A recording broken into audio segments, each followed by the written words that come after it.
In Europe, in Germany, in the United Kingdom, in Sweden recently, they were talking about fighting Russia. When it comes to this kind of mindset, in your opinion, what's the reason behind this type of thinking in Europe? I think there are probably two main factors driving this. First is a lack of confidence in the United States, with President Trump about to apparently stage a comeback. The commitment to defend Europe against Russia or other potential enemies is somewhat questionable. Every country in Europe seems to me to be hedging against this possible loss of American support. And second, if you want to boost your defense spending, which, for example, Germany is trying to do, then you need to have a designated enemy. So this is politically mobilizing to designate Russia as a threat. In the case of Germany, of course, the relationship with Russia is very complex. For many, many years, Russia and Germany were odd, before World War II, were the odd countries out in Europe, both isolated and ignored in the councils of Europe, and they actually cooperated. The military buildup that Adolf Hitler pulled off in Germany was supported by the Soviet Union, Joseph Stalin. And so there is a recognition, I think, historically, in both Moscow and Berlin, that the two have some kind of organic relationship. They're either friends or they're cooperating or they're enemies. And of course, the border of Germany, defense perimeter, if you will, has been pushed quite far east now. Germany was the frontline country during the Cold War. Now it isn't. So if you want to boost defense spending, you've got to come up with a political argument that is appealing. And at the moment, that argument has to do with Russia. It's much better to talk about Russia than to talk about how the United States might let you down. And I think that explains some of the rhetoric by Pistorius and others in Germany. As far as the Swedes are concerned, they've just joined NATO, and I think they are also looking for a justification for continued high levels of defense spending. So I think this is partly political and expedient. Here comes the question, why Europe is the way that we are witnessing right now, why they cannot be a powerhouse in that region, why they have to be partnered with Russia or the United States, why they cannot be independent, in your opinion? Well, I think most Americans, certainly of my generation, hoped that Europe would emerge as a separate power center. And we're very much in favor of the European Union experiment.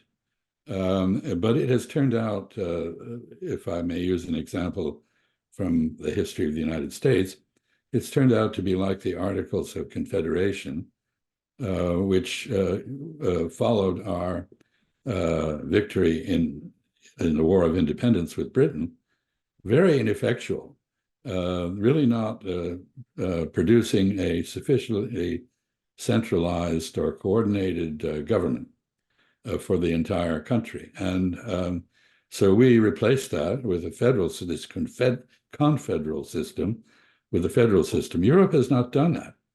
Europe remains very much less than the sum of its parts. Many countries in Europe have different visions of the world and their role in it.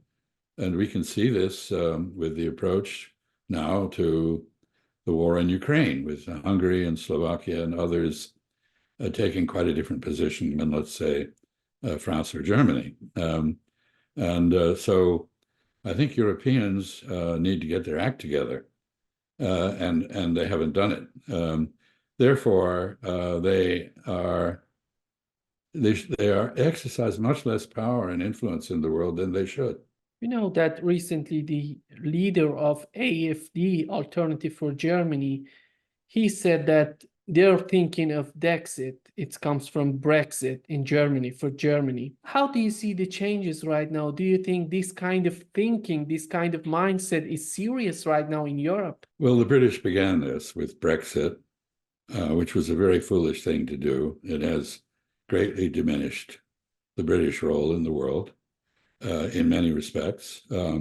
Britain had been the primary agent of influence or representative, if you will, of the transatlantic Anglo-American partnership within the EU. It has lost that role. It was able to leverage its influence on the European continent to have far greater influence outside Europe than it would otherwise have had. It's now been reduced to a relatively small and not very powerful country with many memories of a glorious empire behind it. Germany would be greatly diminished if it were to try to leave Europe. And one thing that the Alternative für Deutschland, AfD, seems to forget is that one of the reasons that Europeans have wanted the United States to remain in NATO and is because a very large Germany is, when the US is in NATO, is not a threat to the other countries. An independent Germany would risk the return of enmity between itself and, let's say, Poland, which is now a very powerful country, or France, which was an historic enemy of Germany, and the Italians who might be heard from as well. So I think this idea is very dangerous. And of course, we have seen in the case of the UK that leaving the EU actually bolsters separatist tendencies on the part of Scotland or Northern Ireland. The Spanish are very afraid of what might happen in Catalonia or the Basque country. Europe could break up into a series of even smaller nation states, which would diminish its role internationally as well as, and reduce its prosperity. I mean, the fact that Europeans have had a common structure and the ability to move throughout the entire European region has been a major force for boosting European prosperity. And if it were to go away, national borders were to be reestablished, if the common currency were to be abolished, I think this would be very bad for Europe. We've seen Russia in these 19 months of war in Ukraine. They didn't even cross the Dnieper River in Ukraine. And why they're thinking it can be possible to march toward Europe? Well, I think it's very unrealistic, which is why I believe it's essentially political rhetoric designed to boost defense spending. And you're quite right. On the one hand, Russian objectives in Ukraine have been quite limited. They have been clearly stated by President Vladimir Putin, and they are basically the neutralization of Ukraine, the protection of Russian speakers within Ukraine in one way or another, and the end of the restriction of foreign presence in Ukraine that threatens Russia. These are the objectives. I don't think. Therefore, it's not that Russia perhaps couldn't cross the Dnieper. It hasn't chosen to. It has not put the manpower into Ukraine that would enable it to do that. It is, however, about to go, apparently, on the offensive after having been on the defensive against the Ukrainian so-called counteroffensive, which failed. It is apparently on the march pretty widely across the entire dividing lines between the two forces. And Ukraine is out of manpower, and its international support is decaying. The US Congress is, as usual, ineffectual in reaching a decision, and the United States is quite divided internally now about whether to continue the support for Ukraine. So I think we've seen, to go back to your basic point, we have seen that Russian capabilities are quite limited. But we also, if we're realistic, we would have to say Russian ambitions are quite limited. They're not the conquest of Western Europe or Central Europe or even Eastern Europe. And I think, if you listen to some unpopular politicians in Europe, like Viktor Orban in Hungary, I think he understands the limitations of Russian ambitions and capabilities very well. And he's not following this alarmist line that you hear now from Defense Minister Pistorius and others in Germany. Protests, these strikes in Europe, they're not happy with their economy. If you were to advise them, what would you say to them?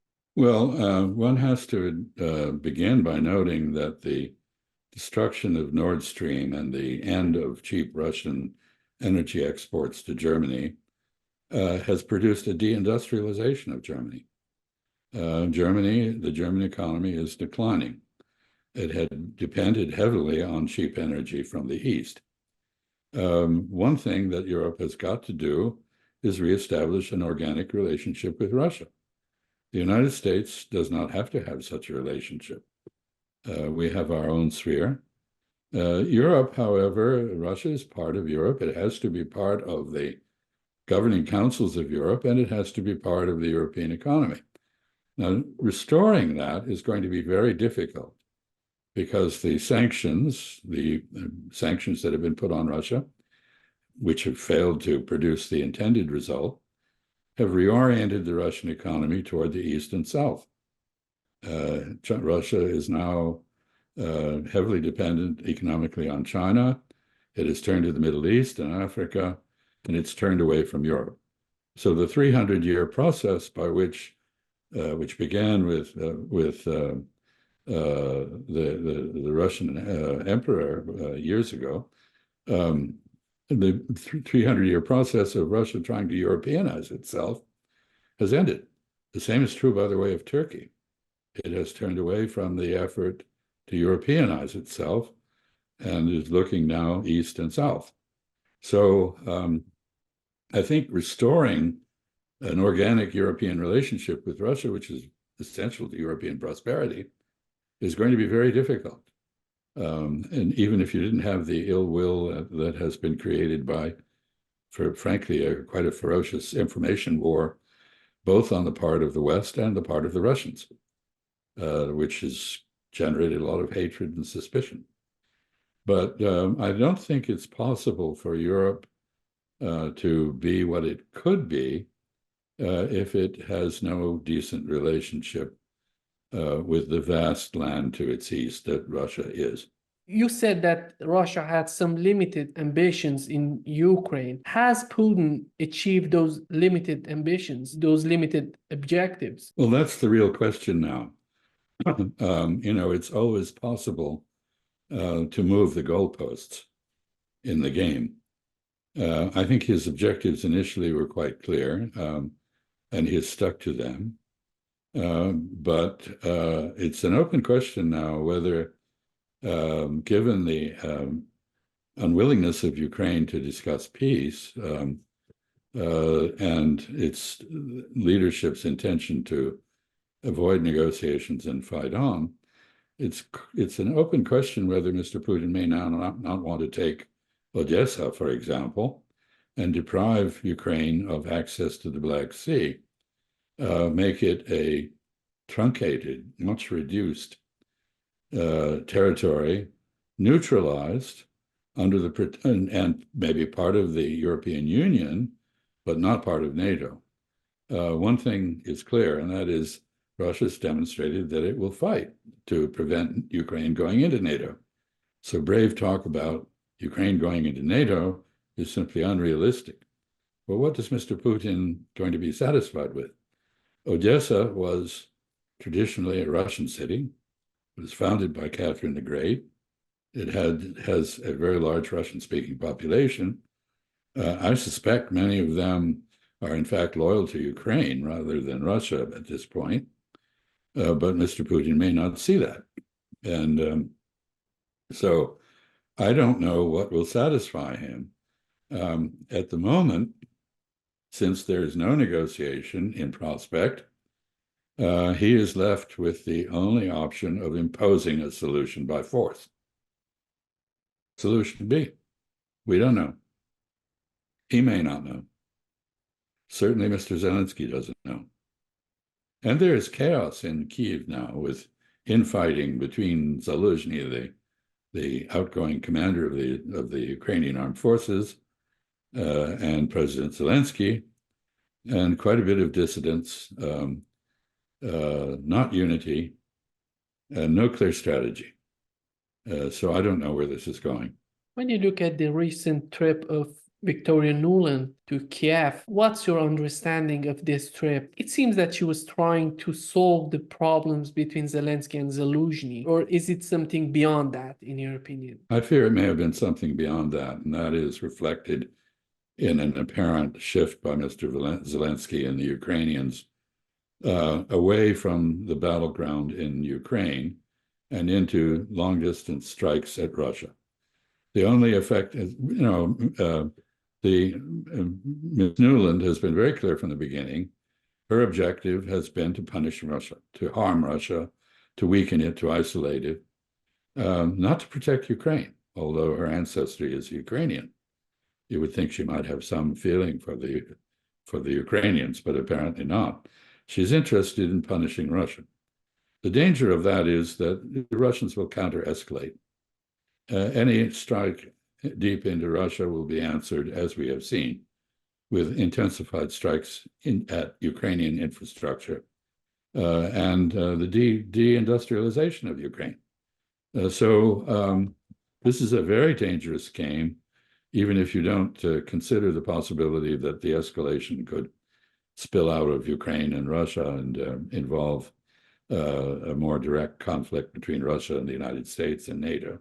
When you look at Putin's attitude in this conflict in Ukraine, he was talking about negotiations. Lavrov was talking about negotiations, but we don't see anything coming out of the Biden administration regarding that. And you talk about the importance of Odessa for Ukraine.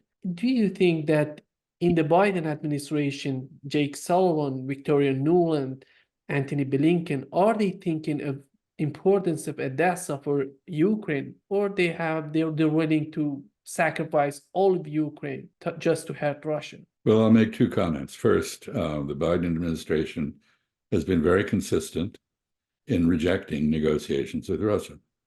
This war began when Russia demanded negotiations about the neutralization of Ukraine and some sort of security architecture in Europe that would not threaten Russia or others. And this was directly rejected by Mr. Blinken on behalf of the Biden administration. He continues to reject negotiations. This is an odd position for a foreign minister to take, I would say. It's a very militaristic position to take. When the rejection occurred, when we rejected negotiations, Putin showed that he was serious by invading Ukraine. And we have been caught in this ever since. You remember that within 5 weeks after the invasion, with Turkish and Israeli mediation, Ukraine and Russia reached an agreement. A treaty was drafted, initialed by both sides, and then the Ukrainians, Mr. Zelensky, was persuaded to repudiate the treaty, and a scheduled meeting that he had worked out with Mr. Putin to talk to him directly was canceled. And we've been in a purely military situation ever since. So I think at this point, what is clear is that if there is a negotiation, Russia's bargaining position is vastly stronger than it was in 2022. And if Mr. Trump is elected, he said he will end the war in Ukraine right away, and he'll have to do it on Russian terms. There will be no alternative. So this is going to end up very likely as a major defeat for the United States and for American allies in Europe who've gone along with this diplomacy-free statecraft that we practice. If the US government illegally confiscates $300 billion in Russian assets, send it to Ukraine, what would be the message that they would send to China, to India, to other countries? Well, the basic responsibility of any banker, including any central banker, is a fiduciary responsibility. The responsibility to protect the deposits of the depositors, not to confiscate them, not to divert them to some other purpose, not to take them and use them to hurt the depositor.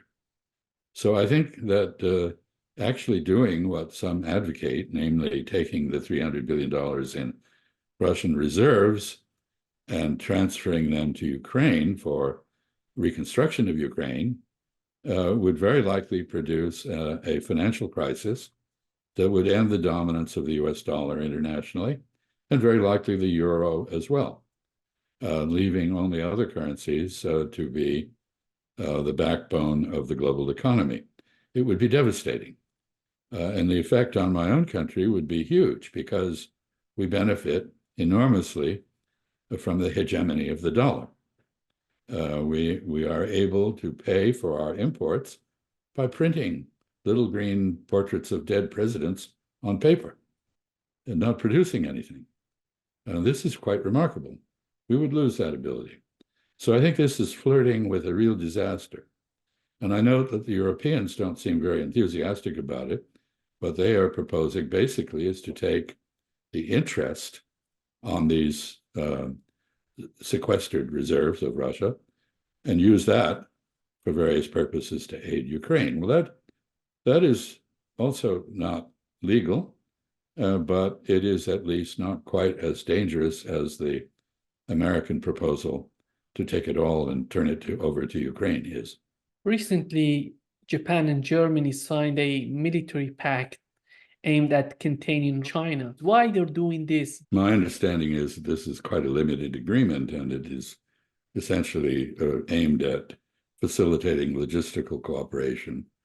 In a sense, therefore, it is a German response to the American urging that Europe take more of a role in East Asian security. It's ironic, of course, that the two World War II allies, Germany and Japan, should be getting together again with American support. This is rather strange. But I think the limitations of this are quite clear. It's not an alliance. It's not necessarily directed purely at China. It is aimed at facilitating German operations in East Asia, if they become necessary and appropriate. And Japan, of course, is coming out of its shell. It, like Germany, is trying to double its defense budget. This is in part hedging against the dependence on the United States and taking on a greater role in Japan's own self-defense. And this might involve in the future some sort of Japanese presence in Europe. We don't know. After all, from Japan's point of view, Russia is an active enemy. China is not. But both are problematic. And so I think one shouldn't overinterpret this. I think it is quite limited. It is fairly common these days for countries to reach such agreements for mutual support. That is the procurement of goods locally, the transfer of military equipment on an expedited basis, and so forth. And I think that's what this is about. But when it comes to the consequences of these kind of treaties, these kind of deals, when it comes to this partnership of China and Russia, do you see these kind of acts gonna bring them even closer? Well, it certainly adds to the pressure for them to cooperate, which is very foolish on the part of others. Usually the principle of statecraft is you try to divide your adversaries. You don't try to push them together. But that is what we have done. We have given China and Russia every incentive to cooperate against us. And I suppose Germany and Japan are looking at this cooperation in that light. That is, China and Russia cooperating, therefore, the countries on either side of China and Russia must cooperate. This is, again, very ironic, going back to geopolitical arrangements that World War II began with. The United States and United Kingdom are doing some sort of operation in the Red Sea against Houthis. They were asking China to help them in this conflict. They were asking China to talk to Iran, Iran talking to Houthis, increasing the tensions in Taiwan right now with Japan. How they can expect China to help them in the Red Sea? Well, quite aside from that, I think China's been very outspoken in favor of a ceasefire in Gaza. The Houthis, or more accurately, the unrecognized government in Sana'a in Yemen, the Ansar Allah, it's called, they have been conducting the world's first land-based sea blockade of Israel and Israel's allies. And they have linked this directly to halting the genocide in Gaza. So the Western press continuously does two things which are very misleading. One, they don't state the purpose of the Houthi blockade. They pretend, they imply that the Houthis are just pirates doing this for the hell of it, or for fun or something, and that they're not serious about supporting Palestinians in Gaza. That is a mistake. The second thing they do is they say the Iranian-aligned, Iranian-supported Houthis, as though Iran has some kind of genius sitting in Tehran who decides what the Houthis will do. But the Houthis are very independent-minded. They do what they want to do, just as, the United States gives money and weapons to Israel, and Israel does whatever it wants. It doesn't pay any attention to what the United States wants. So I think there's a great mistake. People look at Hezbollah, they look at Hamas, they look at the Ansar Allah in Yemen, they look at these various axis of resistance groups in Iraq, and they assume that these are all pawns of Tehran. Yes, they're supported by Tehran. No, they do not take orders from Tehran. And so that is all wrong. And finally, I'll just note that, it's particularly pathetic to go to the Chinese on this when the Chinese, Russians, and Iranians are about to have a naval exercise, joint naval exercise near the Strait of Hormuz. Iran has the capability, if there is a war, to shut down the world's oil supply. If the Houthis can run a land-based sea blockade, Iran is in an even better position to do that. So this is very foolish and raises risks that need not be risked. And it, frankly, attacking Iranian aligned installations or bases in third countries is based on nothing except the theory that somehow Iran is in charge of everything in the region. Iran is a great regional power, yes. Iran has much influence. Iran is able to counsel Hezbollah, Nasrallah, or the Houthis, or forces in Iraq, or the Assad government in Syria. Yes, it can do that. But they're under no obligation to follow orders, and they don't. So we are proceeding on the basis of a very misguided interpretation of regional realities, I think. It seems that Israelis have agreed on having a ceasefire in Gaza. Do you see this as a result of the Biden administration forcing the Netanyahu administration to do that, or the result of the operation that was not successful on the part of Israelis? Well, there's been a negotiation going on in which Secretary of State Blinken has involved himself, mediation by Qatar and Egypt between Hamas and Israel. Hamas has published the terms of its release of hostages, a three-part proposal, 45 days each, total of 135 days, in which it would release hostages in return for a ceasefire, complete ceasefire, withdrawal of most Israeli ground forces from Gaza, the end to overflight, the end to aerial surveillance of Gaza, and the restoration of aid through UNRWA to Gazan civilians. Netanyahu has abruptly rejected this. So there's no ceasefire in prospect. Mr. Netanyahu remains determined, as apparently most Israelis are, to depopulate Gaza, to annihilate Hamas as part of that depopulation, to annex Gaza and to resettle it with Jewish settlers. This is an uncompromising position, which means that Israel is in total defiance of the World Court's rulings and of global opinion. And I think it's doing huge damage to Israel's global reputation, and because of the association of the United States with Israel, to us, to the American reputation. We have very little credibility at this point in the region or globally on issues related to human rights, the rule of law, international law, the UN Charter, or the international system which we helped to create after World War II. How did you see the decision of International Criminal Court on this issue in Gaza? I think the evidence that was presented by the South African team was brilliantly presented and was utterly persuasive. And the court did what it could. It could not order a ceasefire because it has jurisdiction only over states, and Hamas is not a state. And so it could not order a ceasefire. But it ordered an end to the genocide. It ordered an end to the massacres. It ordered an end to the deprivation, starvation campaign. It ordered a restoration of humanitarian assistance. And it gave Israel time to do this. Now, Israel will have to report back to the court what it did. And I don't think it has done anything except continue the genocidal conduct that the court condemned it for. So I think the court will then reach a conclusion. Instead of talking about plausible genocide, there are grounds for us to consider this case. They will have to confront the fact that there is genocide taking place.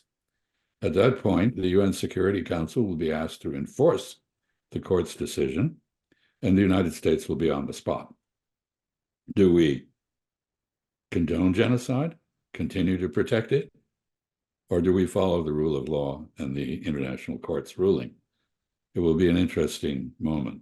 How do you see the position of Netanyahu right now? The day after October 7th, all Israelis were so united behind him. Right now, how do you see his position? I think it's quite shaky. Israel has not accomplished any of its military objectives in Gaza. It has not eliminated Hamas. It has driven the Palestinians into a concentration in the south, which it's now attacking. It has lost the moral argument internationally.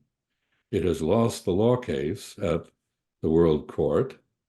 It has alienated the entire world. It has brought the Abraham Accords, by which it had normalized relations with some Arab countries, into disrepute and jeopardy. I don't see that it has accomplished anything other than bringing a program upon itself. So Mr. Netanyahu has not freed the hostages. There's only one hostage who has been liberated by the Israeli armed forces. The only hostages who have been released were pursuant to an Israeli agreement with Hamas. Hamas retains its authority in Gaza and has gained vast popularity in the Arab world more generally and in the West Bank of Palestine, where, of course, there are pogroms going on, an effort to expel Palestinians from their homes. This is all part of a broad effort. Mr. Netanyahu has made it very clear. The phrase that Israel should have sovereignty from the river to the sea was not a Palestinian invention. This is in the charter of Mr. Netanyahu's Likud party. And it's a phrase he's used publicly. And he's in saying there will be no Palestinian state. Now, Israelis probably, for the most part, don't support a Palestinian state. The world does. The Arab world insists on it. The Saudis have just declared that they will not normalize relations with Israel until there is a Palestinian state with a capital in East Jerusalem and the 1967 borders restored. And now this is very definitive. So all this wishful talk about, Saudi normalization, blah, blah, blah, that Mr. Blinken is talking about is aimed at American campaign donors. It's not serious diplomacy, and never was. Public opinion in the Arab world has turned decisively against normalization with Israel. So Mr. Netanyahu has accomplished the end of the peace processes that had begun to achieve acceptance for Israel in its own region. And I don't know what will happen now, but I think the damage he's done will live after him. And I suspect that there will be regime change in Jerusalem. What would be the alternative for his government, for his party? And why we don't have any alternative in Israel?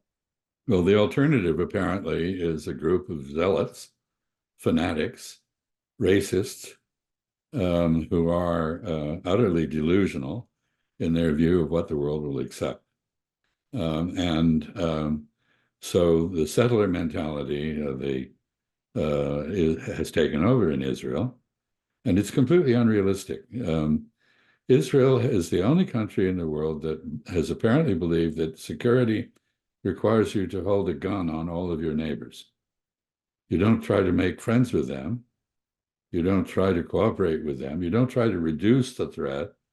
You try to fend off the threat by periodically bombing and strafing them, violating their sovereignty, assassinating their officials, and so forth. This is a very, very defective, losing strategy. And Mr. Netanyahu has brought it to a head. So I don't know what replaces him. There are many very decent people in Israel, and unfortunately, a great number of them have now emigrated. There have been 500,000 people who have left Israel since October 7, at least. I don't think they're coming back. And, the problem has been that anybody who said to Israel, as I have said, look, you're making a mistake. It's just like talking to an alcoholic as he begins to get into his car. You say, you're drunk. You shouldn't be driving a car. I'm going to take your keys away. Well, if you do that with Israel, they say you're an anti-Semite. No, you're not. You're trying to help them. It's constructive criticism, but they won't accept it. So I think one of the other things that's happened is a great part of the international Jewish population outside Israel. In my country, the United States has the largest Jewish population in the world, larger than Israel. A great number of American Jews, European Jews, Latin American Jews are now alienated from Israel. They don't want to be associated with it. I mean, who wants to be associated with the cruelties that the Israeli army is inflicting on Palestinians? This is a disgrace. It's unacceptable. And so we have brave, young, mostly young Jews outside Israel who have taken the lead in protesting what Israel is doing. They don't want to be associated with it. I think the damage will be permanent. Israel has depended on international Jewish communities for its support, both political and economic. I don't think it's going to have that level of support in the future. Conflicts in Gaza and Ukraine, are they hurting Biden in terms of his position and his popularity in the United States for 2024? Yes, and I think for many reasons, we're very likely to see the re-election of Donald Trump. It's not only that Mr. Biden's mental capacity is obviously limited now, but, however Ukraine turns out, either it will be yet another forever war condemned by progressives because it was foolish and led nowhere except to the humiliation of the West, or if Ukraine surrenders, which it may, it will be, the Republicans will say, well, you see, Biden didn't give them enough aid, even though they are the ones obstructing the aid. In the case of Gaza, I think the moral arguments have been lost. The constituencies that Mr. Biden depended upon for his election, whether the young people, the people of color, African Americans, Hispanics, others, are very turned off by his handling of this issue. And there's no enthusiasm for his reelection. But beyond that, there's no actually opposition to it among many Democrats. There's no alternative to him, of course, which is why Mr. Trump is likely to be reelected. I note that in Nevada recently, there was a primary, and Mr. Trump wasn't on the ballot. Nikki Haley ran in the Republican primary, and the vote was for none of the above, not her.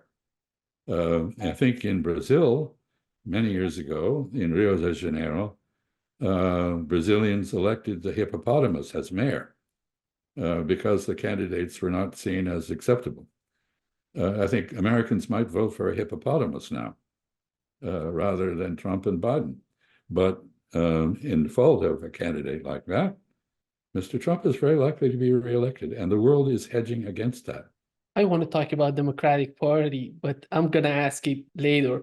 If Trump wins, what does it mean for Ukraine and for Gaza? Well, for Ukraine, it's very clear. He said he will end the war right away. 24 hours, he said. He'll call Vladimir Putin and reach an agreement to end the war. And as I suggested earlier, this will have to be on Russian terms.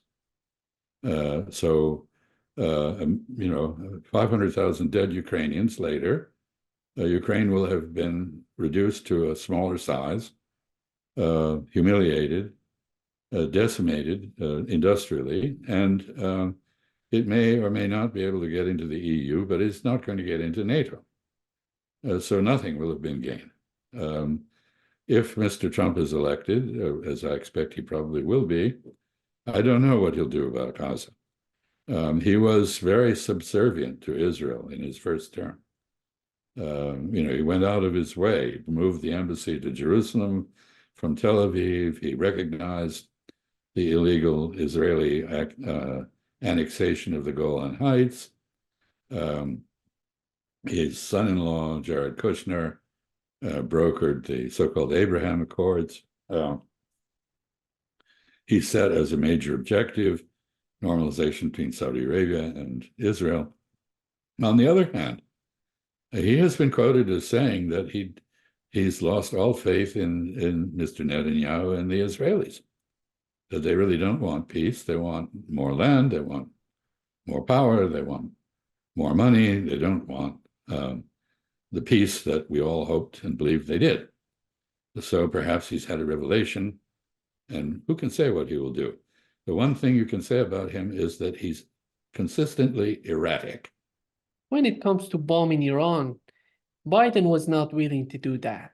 There were a lot of people advocating for this, Lindsey Graham and the other, a bunch of Republicans mostly were talking about this bombing Iran. But by the Biden administration, it seems to me that they didn't like it. But when it comes to Trump and his administration, do you think that the Netanyahu administration would be able to convince him? We remember that when he was in office and John Bolton was trying so hard to do this, he didn't like it. I think it's very hard to say what Mr. Trump would do. A great deal of it depends, as I suggested, on the nature of his relationship with the government in Jerusalem. I don't know what government that will be. I can't imagine Mr. Netanyahu will still be in power. I think from the American military point of view, and from the point of view of sensible people generally, a war with Iran would be a disaster. It's not that Iran, is militarily all that formidable, but they do have the capacity to shut down the Strait of Hormuz and thereby shut down the world oil supply and give a heart attack to the global economy. I think one thing about that's very clear about Iran is Iran is an ancient country with a very clear sense of its own historical and cultural distinctions. The preservation of your culture is the supreme interest of any country, and Iran will make huge sacrifices for this. And there may be dissidents in Iran, many people who don't like the Islamic Republic, or who are, for one reason or another, they're an ethnic minority, or they're religious dissidents, or they just don't like walayat al-faqih, the rule of clerics. There are many people in Iran who are currently opposed to the regime, but they would rally behind it if Iran was attacked. So, I mean, Iranian nationalism, Persian nationalism is a reality. And if you invoke it, the previous experiences of the United States in invading other countries, if we tried to do that with Iran, would be dwarfed by the resistance we would encounter. So I don't think the US military has any enthusiasm at all for this. And people who are interested in economic prosperity globally and in the United States don't have any enthusiasm for it. And you have a few warmongering fools, some of whom you named, who don't understand this and just shoot off their mouths and don't know what they're talking about. I don't think the danger of a war with Iran is very great, in part because Iran doesn't want a war. And Iran is actually a restraining force with regard to all of these supposed agents that it has, Hezbollah, Hamas, the Houthis, Iraqi Shia militias. Iran doesn't want these parties to create a war. That's one of the reasons Hezbollah has been as cautious as it has been. It's one of the reasons Syria has been as cautious as it has been. So you start a war with Iran, and you will get all of these forces aiming at Israel and the United States, and that would not be wise. So I don't think Iran wants a war. I think they try to restrain others from starting one. And I think, therefore, the chances of a war with Iran are not very great. Just to wrap up this session, I want to talk about the Democratic Party and the future of this party. We know that Bernie Sanders joined the Democratic Party to do some changes within the Democratic Party, but he wasn't successful in doing that. Right now, the progressives are so unhappy with the situation of the Democratic Party. How do you see the future of this party? What's happening in American politics is that the independents, non-party people, now outnumber the members of both parties. There is great disillusionment with both parties. And the number of people who don't want to follow party directives is increasing. That's true of the Democrats. A great number of people are disillusioned by their performance. Many on the Republican side are disillusioned with the extremism that the primary system and gerrymandering of districts has produced. We see a Congress that is paralyzed. We see a Supreme Court that is not in tune with the mood of the country on many issues. And we see a president who is beleaguered, really, not able to accomplish much of his program. Would that change Mr. Trump's election? I doubt it. So the question is really, and I've said this before to you, I know, whether we're not back in a period like the 1850s, when the party structure broke down and a new party with a new cause, namely the Republican Party, with an anti-slavery platform, arose. I think we are very ripe for such a thing to happen, but it's not clear yet when and if it will. Clearly, Bernie Sanders is not acceptable to the center of our American politics, but he has quite a following on the left. Clearly, I would say people like Ted Cruz or Josh Hawley or you mentioned Lindsey Graham, are not acceptable to many Republicans. And they're certainly not acceptable to the center. Well, this is an invitation for someone to organize a new party. And I think we may see that, but not in time to save us this year from the results of the 2024 election.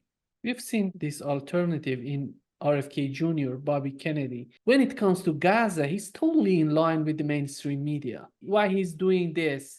I think I have to say I don't know the answer to that question, but I assume that he has strong backing from a few Jewish plutocrats who are insistent that he support Israel regardless of what Israel does.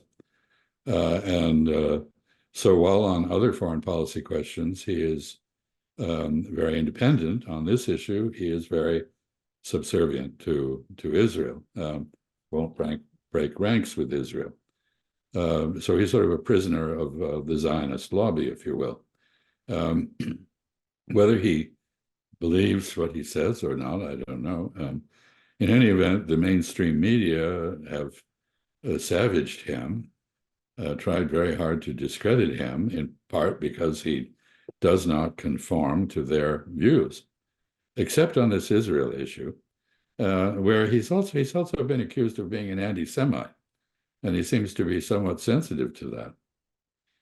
In any event, he's not going to get elected, but he is an indication of general dissatisfaction on the part of the public with the current party structure, which buttresses the point I made earlier, that we are approaching a moment when the existing party structure is likely to disappear.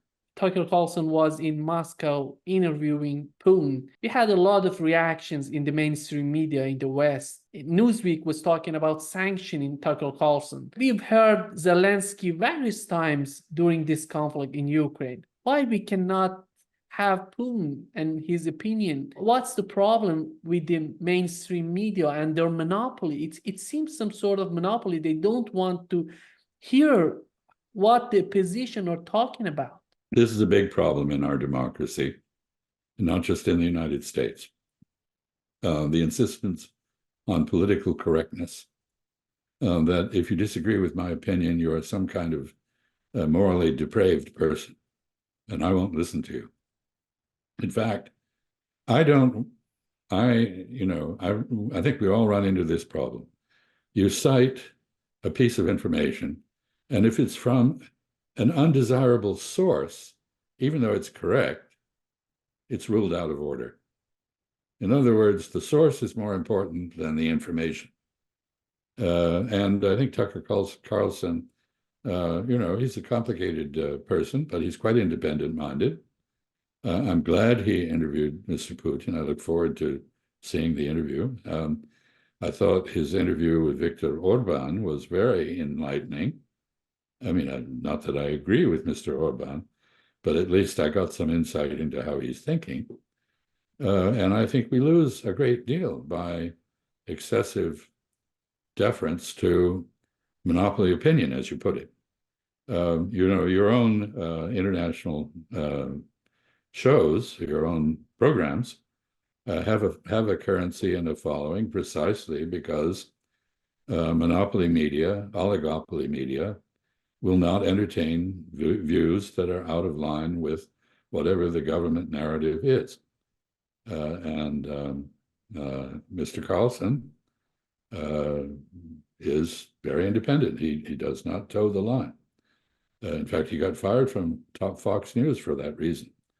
So I'm hopeful that he conducted a skillful and informative interview with President Putin, and I look forward to hearing it.